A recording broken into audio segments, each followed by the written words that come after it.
everybody, and welcome back to Cast Album Chat with Tyler. As is usually the case, this channel is in danger or in luck of turning into an Andrew Lloyd Webber stan channel. And today it's just one step closer to that. So I started listening to some of the Sunset Boulevard singles, just kind of out and about getting ready for vacation. And I realized how many of them there were, how many kind of different variations there are. And it kind of tells you a little bit about the history of the show. So join me while I talk about the many single versions of Andrew Lloyd Webber's Sunset Boulevard. You there? Why are you so late?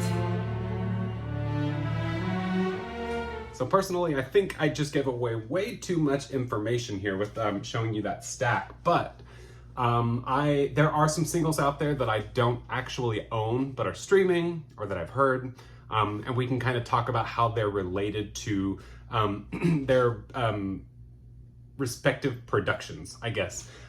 So, you know, I'm once again going to be turning around all the time to look at my computer screen just to get a little bit of information. But the first one I wanted to talk about is this 1995 single. It's a Betty Buckley single here. It's got 4 songs on it: Surrender, With One Look, New Ways to Dream, and As If We Never Said Goodbye. So apparently I had to do a little bit of research because I get way turned around with the chronology of Sunset Boulevard. After the whole Patti LuPone debacle, they closed the show for just a couple of weeks, I believe, and then kind of retooled it a bit, opened it up with a new leading lady. That was Betty Buckley.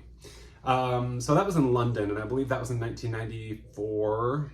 And then she took over the Broadway company. And this is technically a single for the Broadway company because in the song New Ways to Dream, we have Alan Campbell singing with her. I didn't re-listen to his bit, but I don't even know if I would assume. Maybe somebody can correct me on this. I don't know if this is taken, if his part was taken from the cast recording or not. I'll double check. Maybe I'll try to put it on a ticker down here to let you know whether they are new vocals or not.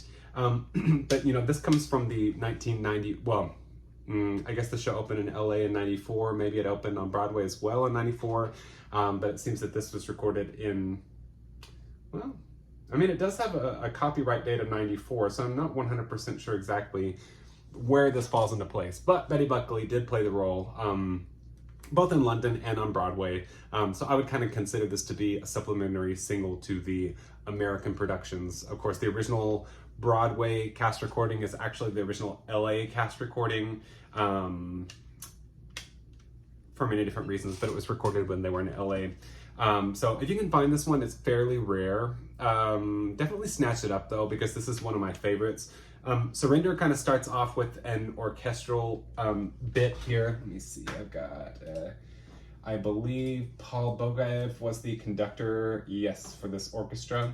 And it's just kind of like a prelude that is not part of Surrender, so it kind of gets you in the mood there, and I believe we even hear her, You There, Why Are You So Late?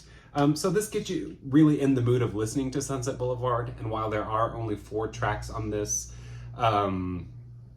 it's probably one of the most complete sounding. You know, it kind of takes you on a journey from Surrender all the way through As If We Never Said Goodbye. If you've heard Betty Buckley's voice before, you know exactly what she's going to sound like, and she sounds phenomenal. The only thing, and I kind of feel bad for her in a way, feeling bad for Betty Buckley, are you kidding me? She's great, she's had a lot of success, but I have heard stories of her not wanting to sing that last vowel sound in With One Look. It says to be me. Apparently someone told her to sing it as May on this one, as in it's gonna be May. But I did see a video just by happenstance the other day, popped up on Facebook, that showed her do this With One Look going into Rose's Turn, and it's a phenomenal transformation. I mean, she does the costume stage on stage, it's in concert, and she sings Me. So I'm very happy that she normally got to sing Me, and that's the way that she preferred to sing it. But other than that, this is a really, really great one to get. It pops up on eBay and some of the music from time to time. You might pay a little bit more for it than what you want to, but if you're a fan of Betty Buckley, it might well be worth the price.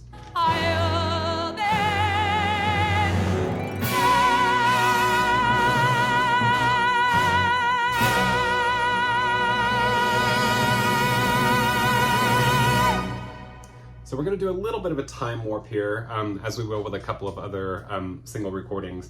But there is a 1997 recording of Daniela Ziegler singing the role in German. She was the alternate in the Niederhausen production in Germany.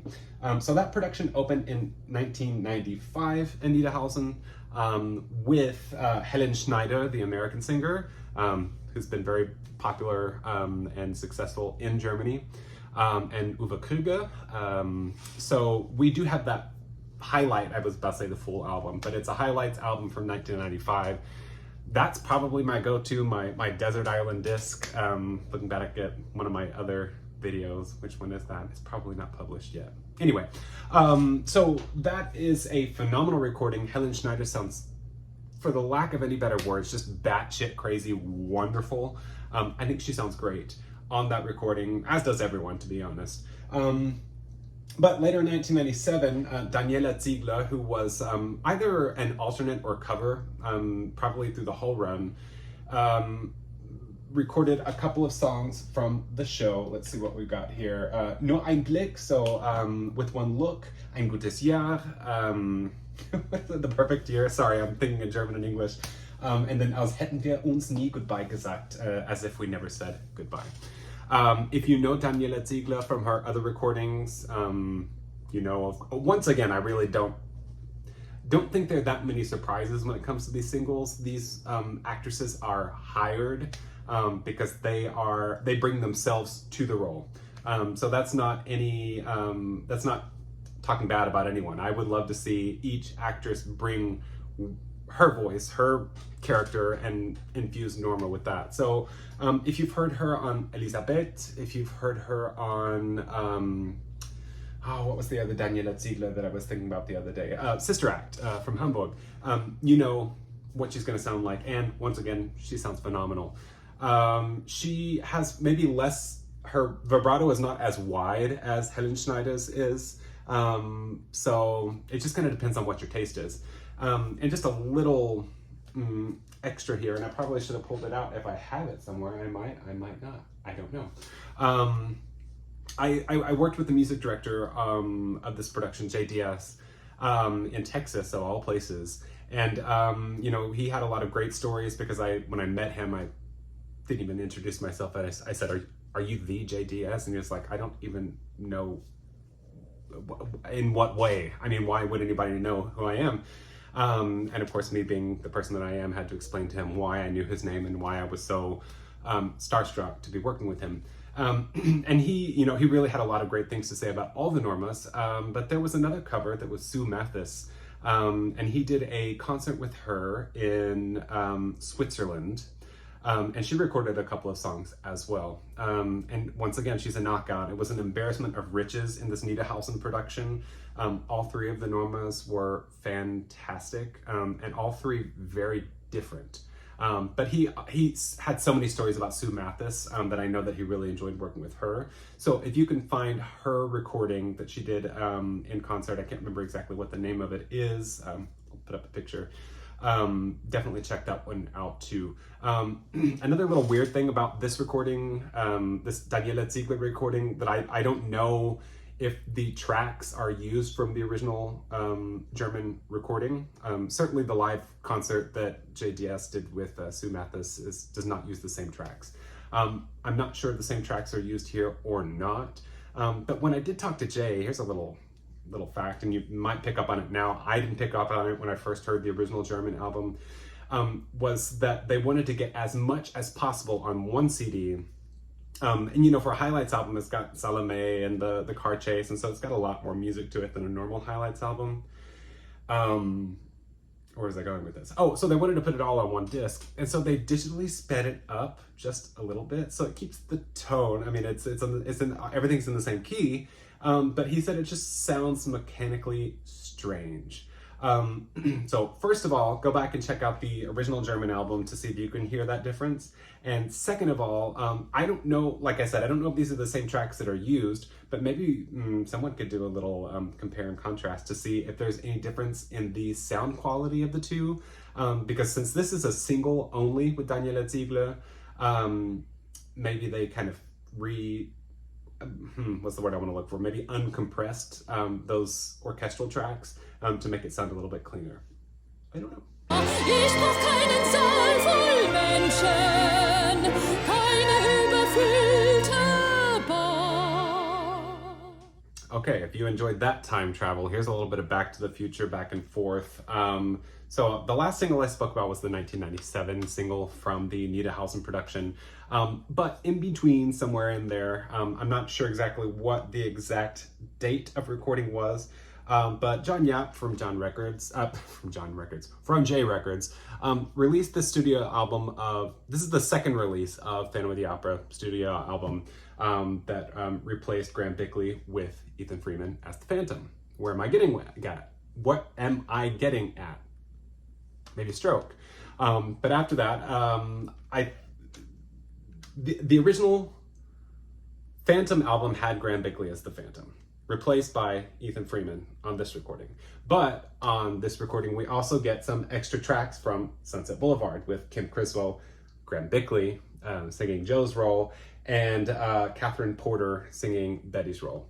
So where does this put us with in relation to stage productions? Graham Bickley, Catherine Porter played the roles, I believe, in London. So as is fairly usual with John's recordings, he likes to take actors that have played the roles in productions and let them record the role. So I'm very, very thankful that we got some of the replacements for, I believe, the London production on record here. They all, you know, I use the word fantastic a lot, but I have no bad things to say. I think that they sound wonderful. I think on this one, the original orchestrations are not used, but it doesn't bother me because I think that these orchestrations are wonderful and very much within keeping of the original production. You just get a few more flourishes, as you know, you might expect with a single. But the orchestra playing with them is the National Symphony Orchestra, as is usually the case with J Records, and conducted by Martin Yates. So yeah, I've gotten this far and I haven't spoken about the Norma, Kim Criswell. I just have to say thank you to anyone that has ever recorded this woman's voice. She is one of my favorite. I wish I wish I could see her live. I just haven't had the chance to. She is American, but worked, from what I could tell, mostly in England. But she has such a wonderful, straightforward, beautiful, crystal clear belt. She was in the original production of Nine. She was a cover and later, I believe, took over as Carla. And man, I wish that were recorded because I think that she would sound phenomenal with that. But she has not played Norma as far as I know yet. There's still time. I would get on a plane to go see her. You know, the different actresses who played Norma in all these different productions have such varying voices. Patti LuPone is not like Glenn Close, is not like Betty Buckley, is not like Petula Clark, or any of these other actresses, Daniela Ziegler, Helen Schneider. I mean, you can just tell from the German production alone, those voices are so distinct from each other for the principal cast to alternate to covers. They're all so different. So once again, it's nice to hear someone bring themselves to a role. And while this does not come from a physical production, it is really, really heartwarming to hear Kim Criswell sing the highlights of this role, because these are really kind of barn burner tracks. So if you want to listen to Kim Criswell, you can find this recording, and then you get the whole studio recording of Phantom of the Opera with Ethan Freeman, who I love as the Phantom, who was in the stage production, and Claire Moore. Claire Moore was the original alternate for Christine in London for Sarah Brightman, and has a much, how do I say this nicely, clearer voice than Sarah Brightman. And then also the famous John Barrowman, who was in the original, not the original cast of London, but in the original London production at one point as Raoul. So you get a lot of bang for your buck from this one recording. But, here's the time travel for you. So if you want to listen to Kim Criswell, but you want to hear some other actors sing the other roles, there is a single from J Records. I believe it's on a disc on demand. The way that I've listened to it, I don't have the physical CD, but I have streamed it on Apple Music. So once again, we get Kim Criswell singing With One Look, Perfect Year, and As If We Never Said Goodbye. But singing Joe on this little mini recording, so we get him singing Sunset Boulevard as Keith Merrill. Once again, sounds fantastic, and has a very different feel to his voice than a lot of other Joes that I've heard. So it's very refreshing to hear. Although, much like his Betty, Laura Pitt Pulford, I don't believe that they played the roles on stage, which is surprising because I think that they act these roles and sing these roles rather well. The next year, John put out a studio recording of Something's Afoot, which is a musical that famously did not get an original cast recording, so thanks for putting that out. But they would play the romantic leads. I believe they're the romantic leads in that studio recording of Something's Afoot. So I don't know which one of these was recorded first, but they seem to work very well together. Going even further, and this one I actually have to search for. There we go, that was the last thing I did search for. Thank goodness I prepared ahead, but my internet is slow. So, we have another single from J Records through John Yap with Rhea Jones as Norma. Huge belt. It's this huge, thick, meaty belt, which I love, and it seems like a lot of people loved it too, because when this was done in concert in, I think it was the English National Opera that hosted that production with Glenn Close.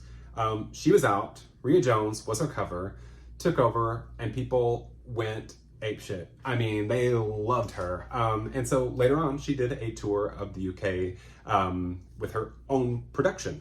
So Rhea Jones is definitely part of the Sunset Boulevard history. She's legend. And then here, interestingly enough, we have Matt Bogart, who, I don't know. I should have checked to see if he's played this role before. Sounds like he has. Again, I have no notes. He just sounds phenomenal, as he always does. He's on a lot of J Records recordings as well. So if you want to hear his voice, just go to castalbums.org, search his name, Matt Bogart, and it will tell you what other recordings he's on. And then he is paired once again with Laura Pitt Pulford. From what I could tell, these tracks are kind of half and half. So we get Laura Pitt Pulford's vocals from when she was singing with Keith Merrill before, if they recorded together, I'm not sure. And then they put Matt Bogart on top of that. So he sang with the track, I believe. So John, if you're watching this and you feel like I'm saying the record straight, please let me know. But J Records is really, they've really done their work in getting in these Sunset Boulevard singles. So definitely check it out. But the one, if you got to start somewhere, this is where I would start, with this 1996 release of Phantom of the Opera with the special tracks from Sunset Boulevard. So next up, we are staying in 1996. No time warp from here on out, I don't think. Anyway, I don't believe so. London production is still going. They have had a lot of wonderful replacements. Elaine Page, I think Rita Moreno went in at some point. So I'm gonna check that one out. I'll take it out of the video if that's not true, but hopefully we'll keep it again, because I would think she'd be great. Anyway, Petula Clark took over the role. Now, if you know Petula Clark's pop output from the 60s and 70s, or even her musical theater turns before Sound of Music from the 80s, you might think, that's an interesting choice for Norma. Interesting is a good word, but I don't mean to say that in a negative way. Once again, if you know Petula Clark, you know what you're getting into with this recording. She does not sing the role like any other Norma that I have ever heard. And interestingly enough, she's probably one of the Normas that I would think that I would never have gotten to see in my lifetime, although she has performed the role a lot. So when I was younger, way younger, there was a US tour that kind of had a pared down set. Am I going out of order? Ish. Not really. Yes and no. Anyway, so there was a tour that was sent out later on with Petula Clark with a pared down set, and came through Austin. So I went here to Austin. I was not living in Austin at the time, but I am now here in the theater where we closed Love Never Dies on tour. So full circle. And I was enamored with the production. I had never seen the full-scale production, so I didn't know what I was missing. But truly, this recording, I think, is something special. It seems kind of like an event. It's the BBC Concert Orchestra. And I'm kind of looking around. Oh, conducted by David Wyatt. For some reason, I want to remember that some of these orchestrations, they are the original orchestrations by David Cullen and Andrew Lloyd Webber, but maybe there's some extra flourishes on this one as well. So we get With One Look, The Perfect Year, which is sung in this single as a solo, and As If We Never Said Goodbye. And I was so happy that my copy came signed by Petula Clark. So this one I think is very special to me because it's a completely different reading of these songs. And it's nice to have a recording of, I think I've only ever seen Sunset Boulevard live once. I could be lying, but I think that's the case. So it's nice to have a small recording of this Norma from the London production, not from the US tour production, but that's where I saw Petula Clark. So yeah, if you can find this one also shows up on Discogs and eBay from time to time. It will be a little bit more expensive than what you would normally spend even on a full cast recording, but these are quite rare, and I think a lot of these are promos actually, so I don't think this was ever sold in stores. Maybe I'm wrong, but definitely find this one if you can. So another reason I thought I was doing another time warp, when I was talking about the US tour that went out, that was a smaller production, it got me thinking about the original tour production that went out in 1996, yes, I believe, with the full set. From what I understand, it was a bit of a catastrophe. I think moving that whole set, which there's Norma's mansion on stage, and it has this huge staircase and everything, and then it lifts up, and then you have the full drugstore underneath. It's split screen, it's cinematic, it seems so impressive. I've seen some videos of it, and I think that it was probably even more spectacular in person. All that is to say that I don't think this tour went as far as they wanted it to, and that is why the smaller tour came so soon afterwards, because they wanted to get the show out and have people go see the show, but just moving that sucker around was almost impossible. So, what happened with the first tour? Well, they did do a promotional recording with the late, great Linda Balgord and Ron Boehmer. This is a little slim CD. I don't know if you can kind of see how slim that is. It's one of these kind of like single looking things where you kind of open it up and it's got that kind of thick edge to it. Anyway, just 3 tracks on this one, With One Look, Sunset Boulevard, and As If We Never Said Goodbye. Fairly standard here. But once again, Linda Balgord sings this again in her own way. She has such a, I think she has a beautiful soprano voice. And then, at the beginning of these songs, you think, oh, is she really gonna kind of get to that big, belty, powerful moment? And of course she had it in her. I mean, I don't know why I would ever doubt, but I think this might have been one of the few recordings that I had with Linda Balgord. And so I was not familiar with her voice. So she actually kind of handles it so well, and it's almost like a Jekyll and Hyde of this pure soprano voice going into the belt. And I really think she was known for her belt. But Linda Balgord, this was interesting because I found this when I was on tour with Love Never Dies and our Madame Giry. Sorry, I'm going to be dropping some names and you're just going to have to deal with it because I am not really acting that much anymore. So I am going to live in my heyday and enjoy all the wonderful, talented people that I've worked with or gotten to see in the past. So our Madame Giry from Love Never Dies was the wonderful Karen Mason, still the wonderful Karen Mason, who was the standby for all of the Normas in the original Broadway production. And I am so unhappy that she does not have an official single because she kept that production afloat. And talk about a voice. I mean, Karen Mason, I could listen to her for hours. And I did. I was lucky to tour with her for a year and a half. So I will always cherish that. But what I want is a full recording of her singing these songs. I know that she has recorded some of the songs over the years, but I want an official Sunset Boulevard starring Karen Mason CD, but that's just me. Anyways, I found this on like eBay or something like that. Once again, this is probably gonna cost you a little bit because it's so rare. And I brought it to Karen and, you know, I said, I found the Linda Balgord CD of Sunset Boulevard. And she's like, I don't think that's official. I don't know what that is. She never recorded the roll. And of course, you know, this just being a promo, this is very official. It's on a press CD. But even Karen didn't know that it existed. So I don't know that I ever shared this with her. Of course, that was long before Linda's passing. But we are very lucky to have this recording to remember her by because she sounds spectacular on this recording. I don't want to be alone. That's all in the past. This world's waited long enough. I've come home at last, and this time will be bigger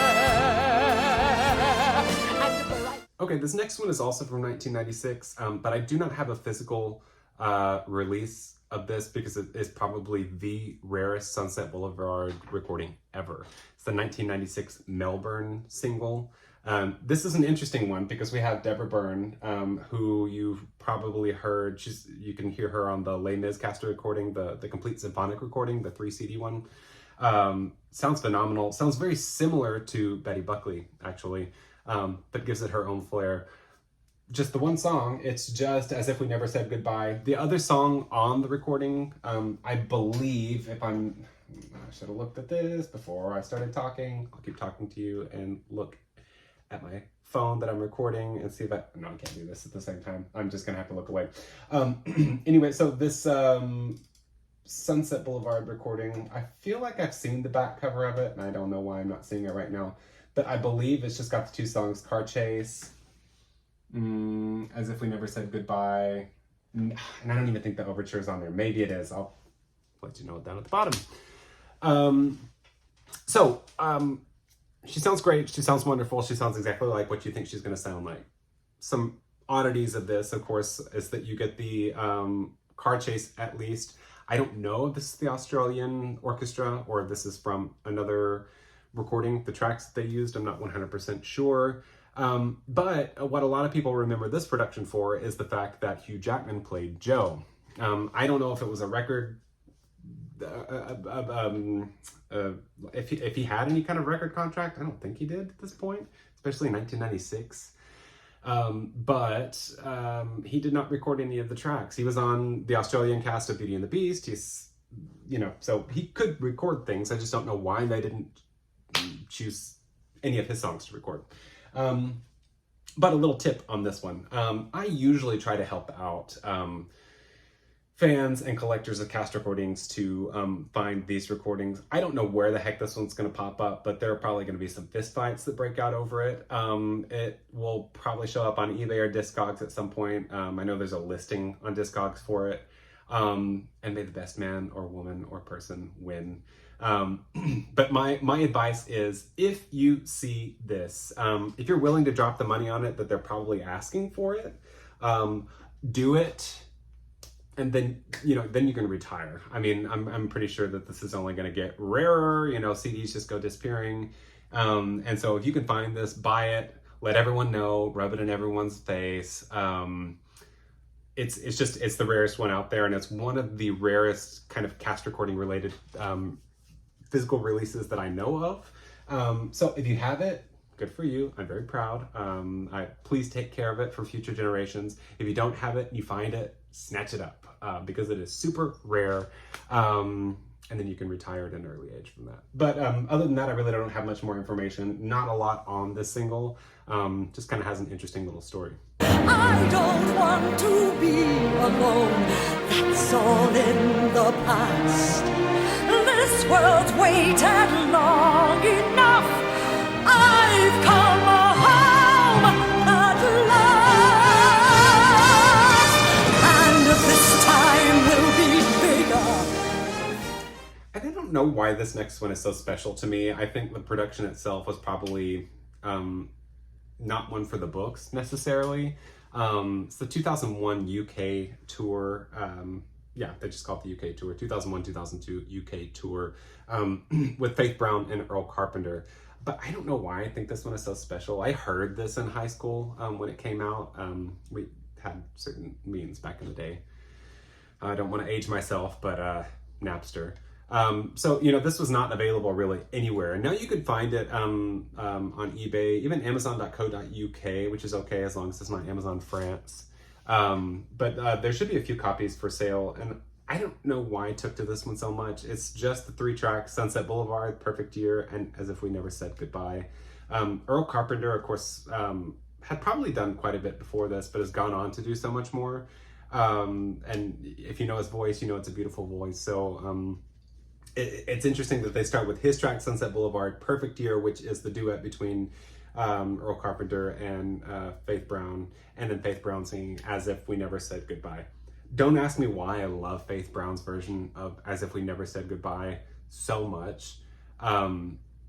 She's just got this kind of smoky voice that is unlike any other that I've heard sing Norma before, and I really wish we got a more fleshed out recording than what we did. But I find this one to be really special. It's another one of those that's in a really thin CD case. Mine's slightly broken, so I don't want to hurt it, but I'll put up some more pictures, but that's kind of what you get on the inside. But definitely check this one out if you can. Once again, the tracks might be used from an earlier album. I forgot to say this about the Linda Balgord US tour promo. The conductor is credited to David Caddick, and he is the conductor for the original London recording. So I don't know if all these tracks come from the same place, but this is also credited to David Caddick. I think I'm saying his name right, David Caddick, yes. And so maybe the tracks come from the original London cast, but the voices are all new. If you're with me, next year will be the perfect year. Before we play some dangerous game, before we fan some harmless flame, we have to ask if this is wise, and if the game is worth the prize. With this wine and with this music. Okay, and for the last little stretch here, I'll talk about the kind of caveats. You know, of course, this is about singles from Sunset Boulevard, so I haven't spoken about the full recordings necessarily. Kind of going back here, of course, there's the original London cast with Patti LuPone, the original Los Angeles cast with Glenn Close, of course, the original Anita Hausen cast, which I have spoken about with Helen Schneider. That's a great recording. Find it, get it, own it. The Toronto recording with Diane Carroll. Once again, this is one that I'll probably do a review on its own. I don't know what it was about this recording. I found it in a mall sometime when I was a teenager in Texas, and it was just the rarest, coolest thing. And it just ended up that it was a really great recording, and the orchestra has never sounded better. I think that's the best orchestra that we have on a Sunset Boulevard cast recording. Diane Carroll sounds wonderful. Rex Smith sounds phenomenal. And Anita Louise Combe, who I believe reopened Sunset with Betty Buckley in 1994 when they closed for a few weeks and opened it back up, went to play the role of Betty in Toronto, and likewise sounds phenomenal. But then as far as cast recordings, you know, we have a BBC radio recording with Michael Ball and Petula Clark that was out on the radio, so you could probably find that by certain means online if you so choose. And then we just kind of have petered off as far as cast recordings are concerned. I'm going to do another little video, which I don't know will go out before or after this one, but you know, of course, I'll let you know about the Nicole Scherzinger recording that's coming out that she did in London, but she's opening in Broadway, so they're kind of mixing it between the two. They're just calling it Sunset Boulevard, the album. So that's our newest Sunset Boulevard cast recording that I believe is coming out in October. So mixing these two worlds of full cast recordings and singles, we have the Dutch tour cast recording. Sorry, I'm going straight back to the computer. 2008 Dutch tour. The really interesting thing about this is that the role was shared, just depending on the tour stop, I think, between Simone Kleinsma and Pia Duvis. They're both kind of perfect for this role in totally different ways. Simone Kleinsma has such a history and varied history of roles that she's done. If you just kind of look at, she's done, and this is early on, like in the 90s, she did Mrs. Lovett in Sweeney Todd. Of course, she's done Norma. She played Roxy in Chicago in the late 90s. In the early 90s, she played Madame Thénardier in Les Mis. And then in the late 80s, she played Charity from Sweet Charity. I mean, she's kind of a chameleon and can do anything, but in being that chameleon, she brings her own self. And I love her voice, and she constantly surprises me. I remember when I got the 2004 Mamma Mia Dutch recording, she plays Donna. And I didn't think she was going to be right for the role, but proved me wrong. She sounds wonderful, and her belt just got better throughout the years, so there's no stopping her. Anyway, so she's on the full cast recording. This is a 2 CD set here, and these, I don't remember what these cases are called, these cool Dutch cases that happens a lot in the Netherlands, sometimes in England. Anyway, so this is a 2 CD version of this. First CD, you get the highlights, and pretty healthy highlights from what I remember, 19 tracks with Simone Kleinsma singing the role. But the second CD, bonus tracks, we get Pia Duvis singing the role. If you know Pia, you know that she's gonna blow these songs out of the water. She sang these songs in a higher key than Simone, which, take it or leave it. Some people find that super impressive, some people don't. I just think it's kind of a matter of mechanics, what works best for your voice. But if you like those high belting actresses, then Pia's the one for you on this. So on her CD, she has Surrender, With One Look, what is this song called? Dromen van Licht. Dreams of Light is not the song. Hold on one second, my brain exploded on this. Someone send a doctor, because my brain has not given out on me like that in a while. New Ways to Dream is the song on here. Perfect Year and As If We Never Said Goodbye. So that's a really healthy selection of songs sung by Pia on the second CD. So I kind of consider that second CD to be sort of a single of sorts. But definitely check this one out. It pops up every once in a while on eBay and Sound of Music, and is not as expensive as some of these singles. So you get the full, not full, but a really healthy highlights recording of Sunset Boulevard with Simone Kleinsma, and then the additional tracks from Pia Duvis. Met maar één blik van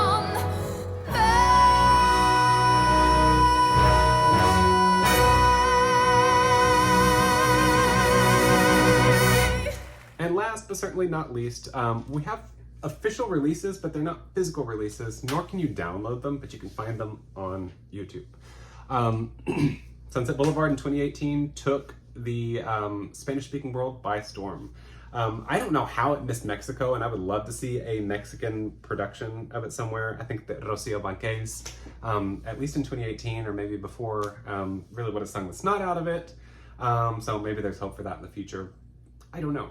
But we did get these 2 singles from Buenos Aires with Valeria Lynch, who I'll go through her history in a second, and then 2018 Santa Cruz de Tenerife production in Spain, and that one is with Paloma San Basilio. These are so interesting to me because you hear how their voices have changed over time, but they're still the same women and still the same voices. The Valeria Lynch version, also, she has always had a very wide vibrato, very distinctive voice, and I love it. I can't help it. It's just, we just get her singing. She recorded With One Look, which is Sin Hablar, without speaking. And then her Joe, Mariano Chiesa, recorded Sunset Boulevard. So you can listen to both of them. They're sung in the same key. The Argentinian single and the Spanish single are sung in the same key, but from different orchestras. The orchestra in Buenos Aires was conducted by Gerardo Gardelin. I'll get to the Spanish one in a second. But with Valeria Lynch, you get to hear how her sound has progressed over the years, what her voice sounds like nowadays, and it really made me want to listen to her sing the full show. Sadly, this is the only thing she recorded, and she finishes the number with her distinctive growl, which if you've heard her on Kiss of the Spider Woman, Beso de la Mujer Araña from the 90s, you'll know what I'm talking about. She sounds great on that recording. She also sounds wonderful on her little single of the Evita tracks that she did when she was she was alternating with Rocio Banquez in the 1981 Mexico City production of Evita. And then she was on the original cast recording of They're Playing Our Song from Buenos Aires from, I think that was 1980. So you kind of get to hear how her voice has changed over time. Going to the Spanish version, there Joe did not record the role. I believe it was Jerónimo Rauch, but I don't remember exactly. But the orchestra is conducted by Julio Abad, who is a name that we see a lot in Spain. He's one of the greats of musical direction in Spain. This production wanted to have a future in Madrid and further, probably. It just didn't get there. I don't know why it was not as successful as it could have been. There was a very short amount of time that shows were starting in Santa Cruz de Tenerife, which is in the Canary Islands, technically in Africa, but it is part of Spain. They have a beautiful opera house there. So they did Evita a few years before, and they did transfer that to Madrid. I went to go see the Madrid production. It's kind of a smaller production for the theater they put it in. And so maybe it was not as put together as some people would have liked it to be. Sunset might have been similar. But the difference here is that Paloma San Basilio, another Evita, the original Evita from Spain in Madrid, legendary pop star, became even more legendary when she did Evita, sings Don't Cry For Me Argentina in every concert, whether she's in Spain, South America, United States. She's well known. And for some reason I thought that she was going to sing this in a lower key than Valeria Lynch. That is not the case. They both sing it in the same key, so they both have that belting power still. If you've heard the Evita album, you know exactly what she's going to sound like. Near and dear to my heart. I think she sounds wonderful here. Just the only curiosity that I find on this is that, well, another curiosity, this track is also called Sin Hablar, but let me see if I put the translation on here. The translation from Argentina, my computer doesn't want to work with me right now, was done by Elio Marchi, or Marchi. I don't know exactly what the Italian names they have down there. I don't know how they would pronounce it. And then the translation from Santa Cruz de Tenerife in Spain was done by Jaime Pilicueta, who translated Evita in 1980. Both tracks are called Sin Hablar. With one look, of course, without speaking, that makes sense, and it just fits perfectly with the meter. So I understand how both of these translators would come to that same translation, although the rest of the translation is different. What I do find interesting about the last syllable, sin hablar, is somehow Paloma San Basilio ends her big note on an L sound. Sin hablar. I've heard musical directors say, like, don't ever linger on the consonant. Patti LuPone has proven us wrong. Linger on that consonant all you want to. I just don't think that I've ever heard anyone linger on the consonant before the vowel and in an L. So I'll put a clip here so you can hear what it sounds like. So that's pretty interesting too.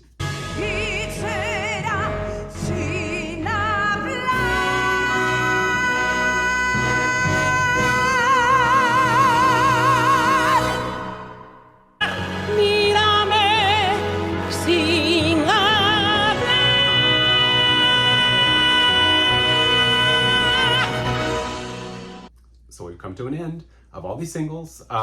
There's just a treasure trove of tracks out there. And thank goodness to all of the actresses that have sung this role, to all the record producers who have decided they want to get them in front of a microphone, even if it's with tracks that are from a previous cast recording or previous studio recording. I just think that we're really lucky to have this show so well documented. And once again, we'll have a new recording with Nicole Schertzinger. And so, yeah, we'll see what happens as far as the future Sunset is concerned. I know some people love this new production. I know some people hate it, but I really do hope it is kind of sort of a rebirth of sorts of productions of the show, and that we get more cast recordings of the show. So, as always, leave a comment down below. Let me know what is your favorite single or unrecorded single. There's so many actresses that have sung this. I say actresses, I'm old school actor, that have sung this role before and performed it, and have gone unrecorded. So, you know, let me know if there are some of these singles that you particularly love, or some other Normas that you wish had been recorded. I know there's some people out there that would love to hear Sarah Brightman sing this from the Australian production that she's currently doing. Once again, interesting choice. But leave your comments down below. Please subscribe, just so you know that I have new videos coming out, so that you can check them out whenever they premiere. And of course, also like the videos so that I get more people watching these videos. So again, thank you so much, and until next time, bye.